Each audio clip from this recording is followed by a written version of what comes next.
Muito bem, espero que vocês tenham pensado, né, um pouco sobre aquilo que eu acabei de falar com vocês na aula anterior, sobre a relação entre a formação de vocês, né, profissionais da educação.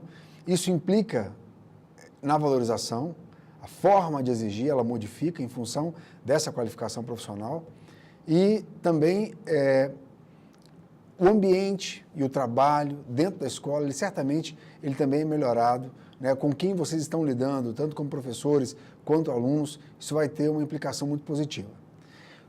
Como que começa a trajetória do profissional da educação na escola brasileira? Então, falando dessa escola inicial, no período jesuítico, os jesuítas tinham auxiliares, né? Começa lá em 1550, em Salvador, eram 6 pessoas que iniciaram a primeira escola brasileira. Desses 6, 4 eram jesuítas e 2 eram índios, que auxiliavam os trabalhos. Dos 4, 2 eram professores e os outros 2 eram auxiliares. Então, ali já se inicia o trabalho do funcionário da educação. Então, pensem comigo, imagina uma escola que só tenha professor e que só tenha aluno.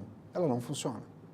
É preciso que, enquanto o professor está em sala de aula, alguém prepare o laboratório de ciências, que alguém saiba manusear os equipamentos que estão ali, que auxilie o professor enquanto ele está se dedicando a uma turma, que tenha um técnico de laboratório capaz de orientar junto com o professor aquela aula. A coordenação do processo, ela é do professor, mas um técnico bem orientado, bem formado, ele é capaz de ajudar muito nesse processo. Que a pessoa que cuida da alimentação dentro da escola, ela tenha conhecimento técnico de alimentação escolar, que ela consiga também contribuir no intuito de entender um pouco da comida regional, das misturas dos alimentos. Então, não era esse tipo de auxiliar que os professores tinham naquele momento. Eram os coadjutores, eram alguns índios. À medida que os escravos foram chegando, eram os escravos que pegavam um pano molhado, uma vasilha com água para refrescar o professor, mas certamente que esse lugar, esse papel, ele precisa ser ocupado por pessoas que tenham condições de fazer um excelente trabalho. Então, coadjutores bem preparados certamente vão melhorar a qualidade da educação. Coadjutores, né, que era o nome que era utilizado à época, ou mesmo os funcionários da educação, bem preparados, certamente vão contribuir para que a escola possa trabalhar de uma maneira com muito mais qualidade, ok? Muito bem. Na história da educação brasileira, com a expulsão dos jesuítas, qualquer um podia se tornar professor. Nós já vimos isso em outro módulo. Outra coisa, que o Marquês de Pombal, que assume, né, o governo brasileiro aí, após a expulsão dos jesuítas, também não investiu em novas escolas. Então, a estrutura que vai ser usada no Brasil é a estrutura criada pelos jesuítas, tanto estrutura física quanto pedagógica. Aqueles que permaneceram aqui de outras congregações, outros grupos católicos que mantiveram o trabalho nas escolas, eles tiveram muita influência da estrutura deixada pelos jesuítas. Então, aproveitou-se muito da estrutura deixada por eles. Com o período pombalino, diminuíram demais as matrículas. Não havia o porquê investir em educação para uma mão de obra boçal, que trabalharia de forma pesada. Então, a lógica naquele momento era, para que investir tanto em educação? Para que investir em educação?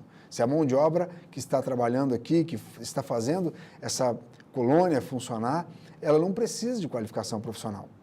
Então, evidentemente que se os funcionários da escola eram pessoas, eram auxiliares, que não precisavam de ter uma formação, nem professor precisava nesse período ter formação profissional, certamente o nível da escola era muito baixo.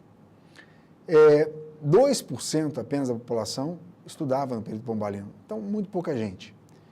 No período imperial, no ato adicional de 1834, fica por conta das províncias a educação primária. E aí muitas escolas vão surgir e a demanda por essa mão de obra, né, de funcionários da educação, certamente ela aumenta. Então, a contratação de funcionário, ela aumenta. E o que nós vamos falar aqui agora, muita gente que já está na escola há mais tempo, que já tem mais experiência, vai lembrar que muitas vezes era indicado alguém para assumir aquele cargo, para ter um posto de trabalho. Então, nós vamos chamar isso aí, no nosso material, de uma forma clientelista de contratação. E em que isso, né, vai comprometer de fato? Se o objetivo de quem está nessa função é fazer um bom trabalho com os alunos, pode ser. De desempenhar um bom papel na escola, pode ser. Mas ele tem uma dívida a pagar com alguém que lhe deu aquele cargo. Então, a falta de comprometimento foi uma marca de muitas pessoas nesse período, até porque alguém que era formado numa área ou que também nem tinha alguma formação ia atuar numa determinada área dentro da escola ou na escola, sem saber o que era educação, o que era escola, o que é um processo de ensino-aprendizagem. Então, quando a gente fala de identificação, de uma nova identidade funcional, ou de uma nova identificação, é perceber de fato, acreditar que esse papel, que essa função social dentro da escola precisa ser repensada. À medida que há uma qualificação profissional, quando se entende o que é um processo de ensino-aprendizagem, que as pessoas elas têm várias formas de aprender, que o toque, a delicadeza, a sutileza, a educação com que eu trato um estudante, a sensibilidade de tratar os diferentes como diferentes e não como iguais. Isso faz parte desse ambiente educacional. A gente tem uma educação formal, né, educação escolar, que ela passa por currículo, por avaliação, mas dentro da escola também se constrói esse tipo de educação, porque a gente está criando, está ajudando a construir um sujeito que é completo. Então, essa nova identificação funcional é importante para quem está aí sentado, tentando melhorar a sua qualidade no trabalho dentro da escola. E isso nós vamos chamar de profissionalização, né? Existe um currículo, estão assistindo várias aulas e lendo vários materiais e se qualificando profissionalmente. E qual que é o objetivo maior desse curso? Qual é o objetivo maior dessas aulas? É que você saia, né, ao final desse curso sabendo que o seu trabalho, ele toca na vida dos alunos. Ele modifica o cotidiano dessas crianças. E nós já dissemos isso em outros momentos, a quantidade de exemplos que está no material e que vocês também devem estar conversando uns com os outros de pessoas que tocaram a vida de vocês dentro da escola. Então, a proposta desse curso é que você tenha, de fato, essa postura de se identificar dentro da escola, numa área específica a qual você atua, que seja com a manutenção ou com os laboratórios, ou na secretaria, ou com alimento, cuidando da alimentação escolar, que você possa se identificar nessa sua profissão, ok? Muito bem. Hoje, como é que é feita a contratação, como que são feitos os concursos dentro das escolas no país inteiro? Exige qualificação profissional? Nós falamos isso agora há pouco, na aula anterior. Exige-se qualificação profissional?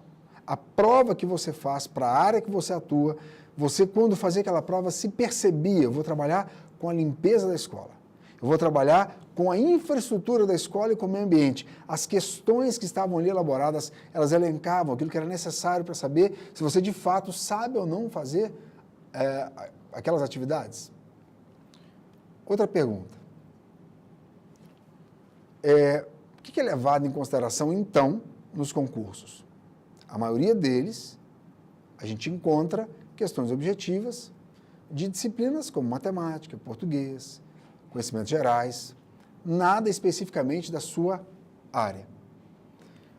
Como é que poderiam ser esses concursos? Se de fato eles não são assim, quanta gente, quando termina uma prova, fala, gente, quem passou no concurso, parabéns, é mérito dele, mas, de fato, olha a experiência que eu tenho e eu não tive uma prova prática para demonstrar a minha capacidade de desenvolver aquela tarefa. Como que alguém que vai cuidar da infraestrutura da escola fazer apenas uma prova fechada para entrar, e cuidar da infraestrutura da escola? Um professor, em alguns concursos, ele precisa ter uma aula prática para, de fato, demonstrar a sua capacidade de ensinar. um pedagogo, da mesma forma, ele precisaria demonstrar aquilo que ele é capaz de fazer profissionalmente. Então, é preciso que isso se estenda também aos funcionários da educação? Aqueles que vão trabalhar nas diversas áreas dentro da escola? Eu acredito que sim, eu acho que você concorda comigo. Outra coisa, é possível pensar numa construção de identidades profissionais para a educação? Nós poderíamos elencar aqui algumas profissões dentro da escola, algumas áreas de atuação dentro da escola que merecem um curso com um currículo definido na área de alimentação escolar, na área de secretaria escolar, na área de multimeio didático, na área de infraestrutura e meio ambiente. Então, a partir do momento que isso se tornar uma realidade, possivelmente o modelo da prova também vai modificar.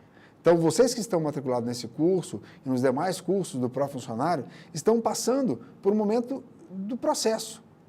Possivelmente, daqui a algum tempo, nós veremos isso muito especificamente nas nossas provas para contratação de funcionários. Questões específicas da área de vocês, que de fato vão definir a melhor pessoa, o melhor profissional para atuar dentro da escola. E que tenha conhecimento da área pedagógica, que tenha conhecimento da área técnica, que tenha conhecimento do processo de ensino-aprendizagem e que de fato isso esteja ali dissolvido nas questões, uma prova prática que dê condições de você demonstrar também o que é capaz de fazer. Então, a proposta, que está aqui dentro desse material é justamente essa, de que num dado momento a gente consiga chegar nesse resultado, ok? Bom, formação então de educadores profissionais. Uma nova construção social de identificação minha, enquanto profissional dentro da escola, numa determinada área. E como eu já disse anteriormente, é preciso pensar na elaboração de um currículo que você se encaixe, que a sua profissão, a sua atuação se encaixe dentro dele. Ok? Mais algumas questões. Você sente falta na escola de alguma formação mais especializada na sua área de atuação?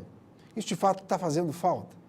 Quando você está lá manuseando um alimento, fazendo determinado trabalho, de vez em quando você para e fala, eu precisava de estar me qualificando, eu precisava de estar conversando com outras pessoas, fazendo uma viagem, fazendo um curso de capacitação profissional para melhorar o meu trabalho na escola. Vocês sentem falta disso? Eu acredito que sim, né? Em qualquer área a gente sente essa necessidade. Outra pergunta. A falta desse conhecimento às vezes inibe um pouco a sua participação na escola. De vez em quando você se pega silenciado diante de uma situação que você poderia contribuir, mas, bom, eu estou falando com pessoas que já têm uma graduação, que têm uma pós-graduação, que é formado naquela área, quem sou eu? Ou às vezes até é uma percepção sua, mas é também um olhar de um colega, de um outro profissional, que parece que te coloca num devido lugar abaixo. Nós estamos vendo nessa aula que a trajetória do funcionário da educação, ela não exigiu essa qualificação profissional. Então, certamente que muitas vezes a gente fica silenciado diante de alguns problemas da escola, que até poderíamos ajudar, mas como eu não sou formado nessa área, a minha fala, a minha contribuição parece que ela não é tão importante. E aí, a qualificação profissional na escola, ela proporciona novas oportunidades? Quando eu posso fazer o meu trabalho, desenvolver um projeto, quando eu posso conversar e agir como igual, porque eu posso conversar com a diretora, com os professores, com os profissionais que visitam a escola, com os pais, com os alunos, porque eu tenho a contribuir, porque eu tenho uma formação profissional. Isso, essa qualificação, ela proporciona certamente uma melhor oportunidade de vocês na escola. E por fim, será que a cultura do silêncio, será que esse lugar de omissão que muitas vezes o funcionário ocupa, ela é resultado de uma construção histórica? Na verdade, eu gostaria que vocês respondessem essas questões, lendo o material e encontrando nesse capítulo realmente essa ligação. Historicamente, os funcionários da educação não eram vistos como pessoas que tinham condições de contribuir na elaboração de todo o processo. A partir do momento que a qualificação profissional acontece, essa característica ela muda. Então, possivelmente, que essa cultura do silêncio, esse lugar mais de omissão dentro da escola, é muitas vezes em função de não acreditar em si próprio, que é capaz de contribuir, até porque não tem a qualificação profissional. Pensem um pouco nessas questões, a gente volta na próxima aula conversando mais sobre esse assunto, ok? Obrigado pela atenção de vocês e até a próxima.